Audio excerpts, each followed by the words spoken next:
Iranian Industry, Trade, and Mining Minister Mohammad Reza has said all global companies, including U.S.-based ones, can make oil and gas exploration investments in Iran, which has already identified 300 investment projects that will be announced next week. A number of significant steps will be taken to lure investments in oil and gas exploration.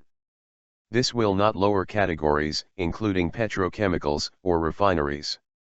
All global companies, including U.S.-based ones, can invest in Iran as long as they meet the required conditions, Mohammad was quoted by Reuters as saying in a meeting with economy journalists late on October 1. He stressed that no limitations were being imposed on any global companies for investment in Iran. The U.S. imposed limitations on its own companies through sanctions, creating problems for companies in doing business in Iran. I hope these will end in time, Mohammad said.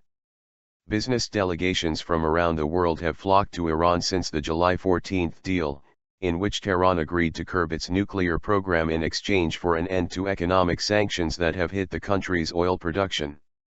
He also said Tehran has prioritized 300 projects for investment.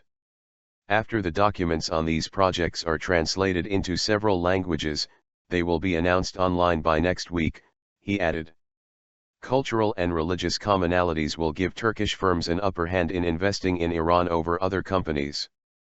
Turkish firms should show the courage to invest in Iran, he said. We will never forget how the Turkish government and the Turkish people supported us during the era of sanctions, Mohammad added. If Turkish companies faced any problems in money transfers and cash proceedings about their investments in Iran, these problems were due to the sanctions. After the sanctions are lifted, such problems will not be an issue and all banking transactions will be normal again, accelerating the investment inflow to Iran, he said.